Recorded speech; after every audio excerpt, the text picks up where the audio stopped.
Hello everyone, welcome back to part 2 of the desertification. अगर आपने हमारा प्रीवियस वीडियो डेजर्टिफिकेशन पे नहीं देखा है, you can go to the description, वहाँ पे लिंक दी गई है। You can follow the link and watch the previous video. आज का जो टॉपिक है हमारा, that's on causes of the desertification. आज हम पढ़ेंगे कि डेजर्टिफिकेशन कैसे हो जाती है और क्यों हो जाती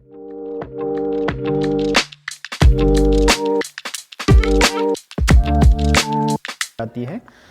अगर हम कॉजेज ऑफ द डेजर्टिफिकेशन पे जाएंगे, so there are the two broad categories of the causes. एक है नेचुरल कॉजेज जो कि नेचर की तरफ से होती हैं, नेचुरली हो जाती हैं, और दूसरे होती हैं man made causes. Man made causes जो कि थ्रू एंथ्रोपोजेनिक प्रोसेसेस हो जाती है। हम डिस्क्राइब करेंगे दोनों को, नेचुरल में क्या आता है और मैन मेड में क्या आता है। We will describe it at individual level. सबसे पहले we will discuss about the natural causes.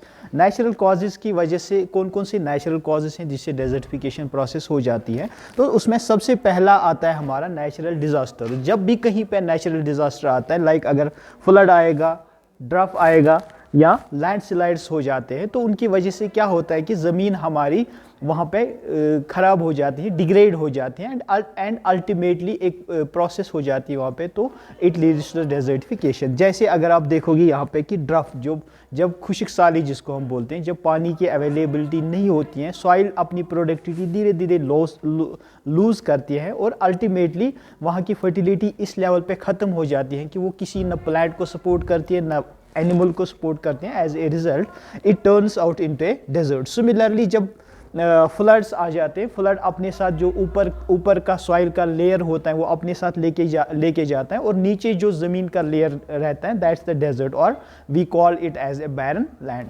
That's why I said that natural disasters are one of the main cause of the desertification process. Another natural cause for the desertification is erosion by the water, और water erosion we call that. अगर आप यहाँ पे इस animation, इस diagram में देख सकते हैं कि यहाँ से पानी आ जाता है और वो अपने साथ जो ऊपर का लेयर होता है सॉइल का, उसको अपने साथ बहा के लेके जाता है। दैट्स वाई यही प्रोसेस हो जाती है। जब स्लोली थोड़ा सा सॉइल लेके जाता है पानी, तो उससे क्या होता है कि ऊपर का जो फर्टाइल लेयर होता है सॉइल का, वो ख़त्म हो जाता है। एज ए रिजल्ट हमारे पास वो ज़मीन रह जाती है जो कि पूरी डिग्रेड होती है, बंजर ज़मीन होती है। एंड दिस प्रोसेस स्लोली जब 5 साल 10 साल को लेके, उसके बाद ये डेजर्टिफिकेशन प्रोसेस हो जाती है, and this land it turns out into a desert. Wind erosion is another cause for the desertification process. जब विंड आ जाती हैं तो वो क्या करते हैं कि अपने साथ जो ऊपर लेयर सॉइल का जो ऊपर का लेयर होता है, उसको धीरे धीरे ख़त्म वॉश आउट करके लेके जाती है, अपने साथ लेके जाते हैं। तो एज ए रिजल्ट वहाँ पे जो ये लेयर होता है, बैरन लेयर और सैंडी लेयर जो होता है, वो रह जाता है वहाँ पे। And as a result this land, जो particular piece of the land, it turns out into a desert और डिग्रेड हो जाता है। तो अब हम डिस्क्राइब करेंगे man made causes. Man made causes are accelerating causes for the desertification. Natural causes are the common or they are the natural, उससे ज़्यादा प्रॉब्लम नहीं हो जाती, बट प्रॉब्लम कैसे हो जाती है because of these man made causes. तो उसमें सबसे पहला जो इंपॉर्टेंट कॉज आता है, that's over grazing. Over grazing means कि जब हम ग्रेजिंग ज़्यादा करते हैं, जब हम अपने लाइफ स्टॉक को, हमारे शीप जो होते हैं, गोट होते हैं या कफ होते हैं, तो उनको ग्रेजिंग करने के लिए किसी पर्टिकुलर जगह पे हम रिपीटेडली उनको ग्रेजिंग कराएंगे। तो वो क्या करते हैं, वो जो सारा ग्रास होता है वो वहाँ पे ख़त्म करते हैं और सॉइल को ट्रैम्पलिंग करते हैं, सॉइल को पूरा बैरन बना देते हैं, और उससे क्या होता है कि डेजर्टिफिकेशन प्रोसेस शुरू हो जाती है। इसीलिए आप यहाँ पे देखोगे कि India has lost 31% of the grasslands. हमारी कंट्री ने 31% ऑफ द ग्रासलैंड्स लूज किए हैं between 2005 and 2015 due to overgrazing only. Overgrazing is major cause that leads to desertification process. Another factor is the deforestation. जब हम पेड़ उतनी ज़्यादा level पे काटते हैं कि ज़मीन की जो प्रोडक्टिविटी होती है वो ख़त्म हो जाती है, ज़मीन उस लेवल पे नहीं रहती हैं ताकि कि वो अपनी प्रोडक्शन खुद कर पाए। और जब ये सारे ट्रीज खत्म हो जाती हैं, तो ये जो ज़मीन होती है, it also becomes vulnerable to the wind erosion, it becomes to the vulnerable to soil erosion. So सारी प्रोसेसेस फिर मिल के इसको एक डेजर्टिफिकेशन प्रोसेस की ओर लेके जाती है। सबसे पहले लैंड डिग्रेडेशन हो जाता है, उसके बाद डेजर्टिफिकेशन प्रोसेस शुरू हो जाता है। Another thing responsible for the desertification process are the bad farming practices. जब हम farming practices में बैड फार्मिंग करेंगे, लाइक सबसे पहले अगर आप देखोगे स्लैश एंड बर्निंग कल्टीवेशन, जिसको हम जूम कल्टीवेशन भी बोलते हैं, उसमें हम लोग क्या करते हैं कि एक पर्टिकुलर फॉरेस्ट पैच को ख़त्म करते हैं, उस वहाँ पे एग्रीकल्चर करते हैं, जब वो अपनी प्रोडक्टिविटी लूज़ करते हैं, then we leave that particular piece of the land और दूसरी जगह पे कल्टीवेशन शुरू करते हैं। तो वो जो हमारा बैरन पीस ऑफ द लैंड होता है उसको हम आग लगा देते हैं, तो उससे क्या हो जाता है, it becomes vulnerable to soil erosion, it becomes vulnerable to wind erosion. और जब हम रिपीटेडली इस पे क्रॉप्स कल्टीवेट करते हैं तो इसकी प्रोडक्टिविटी खत्म हो जाती है, and as a result the degradation process starts और लैंड डिग्रेड हो जाती है। अगर हम हीवी टिलिंग करेंगे, जब हम हीवी ट्रैक्टर्स यूज़ करेंगे अपने फार्म्स में, तो उससे क्या होता है कि जो ज़मीन होती है उसमें बहुत ज़्यादा प्रोसेसेस जो इनफर्टाइल प्रोसेसेस सॉइल की होती है वो शुरू हो जाती हैं। जो नीचे के लेयर सॉइल के नीचे के लेयर्स होते हैं वो ऊपर की तरफ आ जाते हैं और वो लैंड को डिग्रेड करने में बहुत ज़्यादा हेल्प वो करते हैं और उससे लैंड डिग्रेड हो जाती है। या अगर हम कभी ओवर इरिगेशन करते हैं, हम ज़मीन को ज़रूरत से ज़्यादा पानी दे देते हैं, तो उससे क्या होता है, ज़मीन में सैलिनाइजेशन हो जाती है, ज़मीन का सॉल्ट कंटेंट जो हम यहाँ पे पढ़ेंगे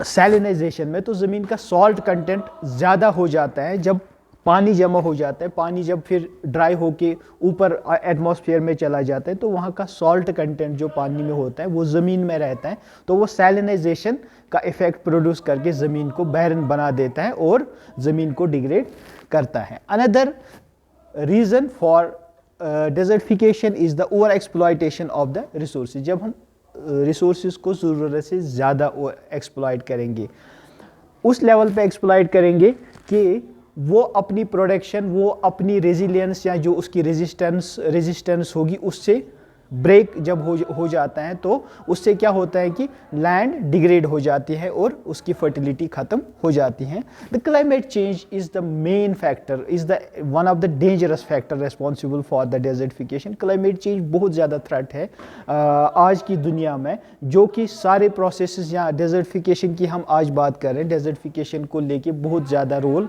प्ले करता है, क्योंकि क्लाइमेट चेंज से क्या हो जाता है, इंक्रीज इन टेम्परेचर हो जाता है या चेंज और shifts in the rainfall regimes हो जाते हैं, रेनफॉल में शिफ्ट्स हो जाते हैं। तो उससे क्या होता है, जब टेम्परेचर इंक्रीज हो जाता है, बारिश कम हो जाती है, तो उससे ड्रफ्ट्स आ जाते हैं या दूसरे बाकी जो नेचुरल हैज़ार्ड्स आ जाते हैं या नेचुरल डिज़ास्टर्स आ जाते हैं, तो उससे क्या हो जाता है, फिर लैंड की प्रोडक्टिविटी ख़त्म हो जाती है और डेजर्टिफिकेशन प्रोसेस शुरू हो जाती है। Urbanisation is another factor that is responsible for the desertification. जब हम कंक्रीट ज़्यादा बनाते हैं, अर्बनाइजेशन बिल्डिंग्स ज़्यादा बनाते हैं, तो हम ग्रीन कवर जो होता है, वहाँ के प्लांट्स जो होते हैं उनको ख़त्म करते हैं, उनको कट करते हैं और हम अपनी बिल्डिंग्स बना देते हैं। और उससे क्या होता है, फिर जो ज़मीन का रिचार्ज होता है, जो पानी चला जाता है ज़मीन में, वो भी रुक जाता है, क्योंकि हमने कंक्रीट बनाया हुआ होता है। रन ऑफ जो होता है, पानी सीधे ऊपर से ही नीचे चला जाता है रिवर्स में, और ज़मीन का जो रिचार्ज वो ख़त्म हो जाता है। तो ज़मीन की जो प्रोडक्टिविटी होती है या ज़मीन का जो सॉइल का स्ट्रक्चर होता है वो ख़त्म हो जाता है और उससे हमारी लैंड डिग्रेड हो जाती है। So this was all about the causes of the land degradation and factors responsible for the desertification. Now it's time for the short and easy note series. So सब लोग अपने अपने नोटबुक्स बाहर निकाल के अपने लिए नोट्स बना सकते हैं। Thank you.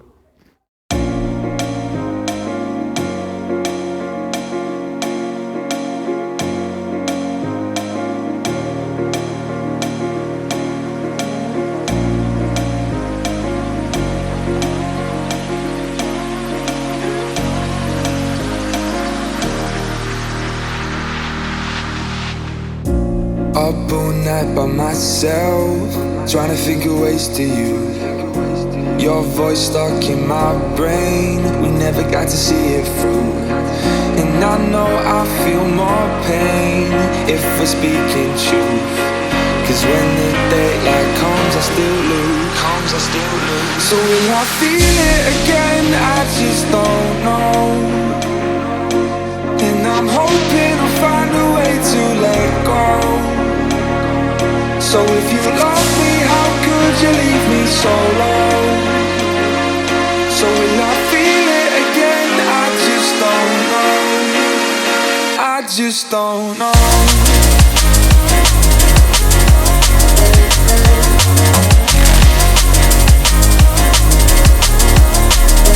I just don't know.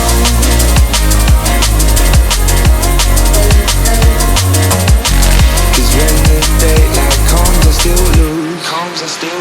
So will I feel it again? I just don't know. And I'm hoping I'll find a way to let go. So if you love me, how could you leave me so low? So will I feel it again? I just don't know. I just don't know.